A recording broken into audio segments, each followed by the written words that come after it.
Kamusta mga kaibigan ng Forbidden Horror Tales?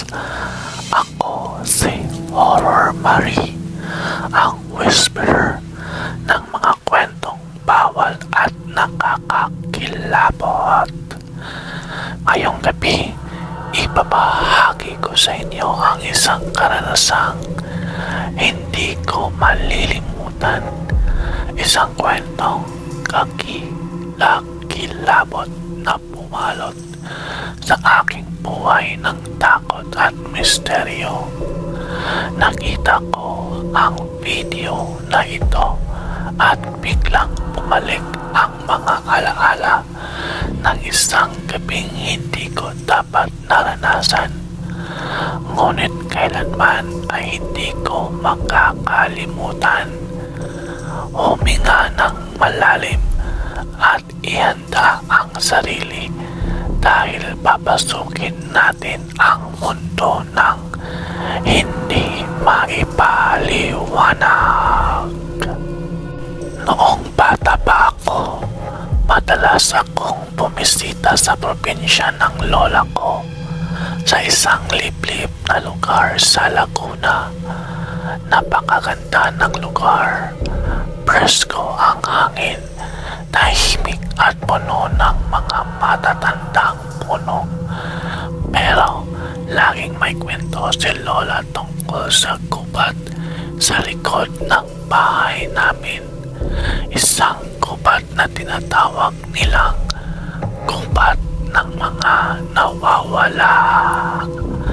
Sabi niya, maraming hindi na nakabalik sa gubat na iyon at kung babalikan ang kasaysayan, noon pa man ay tila may ibang persona ang nagbabantay roon.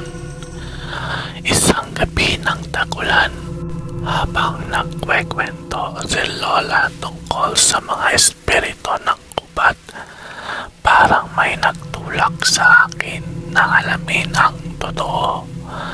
Hindi ko alam kung anong sumabi sa akin, pero napagdesisyonan kong pasukin ang gubat ng mag-isa. Sandali lang, sisilipin ko lang, sabi ko sa sarili ko.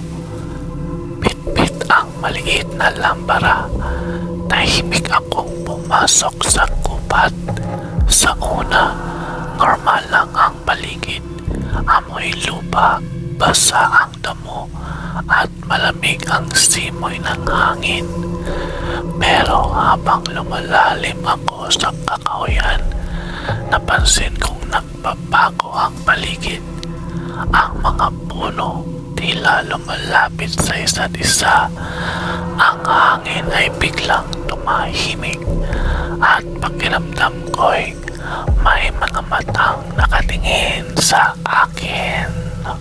Habang naglalakad ako, may narinig akong tunog ng yapak mula sa likod ko. Napahinto ako, pero nang lingunin ko, wala akong nakita. Akala ko'y hangin lang yun, kaya nagpatuloy ako. Pero unti-unting parang sumabay ang mga yabag sa bawat hakbang ko. Hanggang sa bigla, sa gitna ng kadiliman, nakita ko sila. Tatlong nilalang na nakasuot ng puting tela ang nakatayo sa gitna ng gubat. Ang tela nila ay parang pinaglumaan, marumi at may bahid ng dugo. Hindi ko makita ang kanilang mga mukha, pero may mga butas sa kanilang tela na tila mga mata. Tahimik lang silang nakatingin sa akin. Ang bigat ng kanilang presensya ay parang kuryenteng tumataloy sa paligid. Hindi ako makakilos, parang tumigil ang mundo. Nang bigla, isa sa kanila ang humakbang palapit. Ang bawat yapak nito ay parang kumakalampag sa lupa. At kahit sobrang lamig ng paligid, ramdam ko ang pawis na dumadaloy sa likod ko. Naisip kong tumakbo, pero parang may kung anong pumipigil sa katawan ko. Ang tingin ko'y nakatuon sa kanilang mata at doon ko naramdaman na parang sinisipsip nila ang lakas ko. Ang isang boses sa isip ko ay nagsasabing, tumakbo ka na, huwag kang magpapaiwan dito. Pero ang isang boses ay tila nanghihikayat na lumapit sa kanila. Nang biglang humangin ng malakas, naramdaman ko ang lamig na tumampi sa aking balat. Kasabay nito, narinig ko ang mga boses na parang umiiyak, bumubulong at sumisigaw ng sabay-sabay. Hindi ko maintindihan kung anong sinasabi nila, pero ang bawat tunog ay parang pira-piraso ng panaghoy at pananakot. Hindi ko na kinaya, kaya tumakbo ako ng tumakbo. Habang tumatakbo, naramdaman ko na parang may humahabol sa akin. Hindi na lang yabag ang naririnig ko, may kasamang paghingal at tunog ng mga sangang napabalik. Sa isip ko, kailangan kong makalabas ng gubat, pero parang paikot-ikot lang ang tinakbo ko. Ang lampara ko biglang namatay. Natabig ko ang mga sanga at nabalutan ng gasgas ang aking mga braso, pero wala akong pakialam. Kailangan makatakas ako.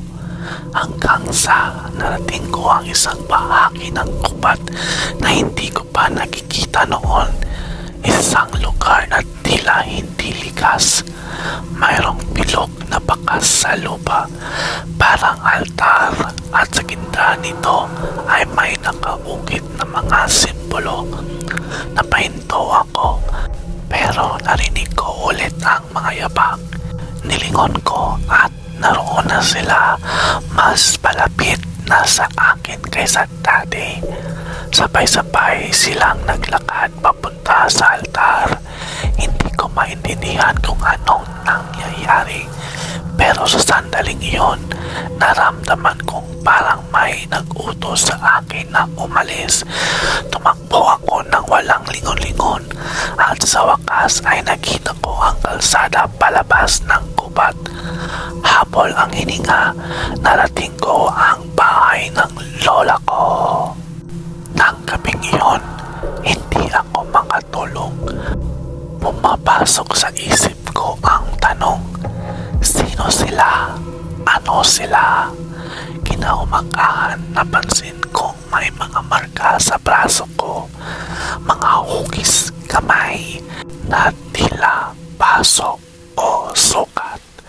Tinanong ko si Lola at sinabi niyang, buti nakalabas ka. Hindi lahat ay pinapalaya nila. Simula noon, hindi na ako bumalik sa gubat, pero ang tanong ay nananatili. Bakit nila ako pinalaya?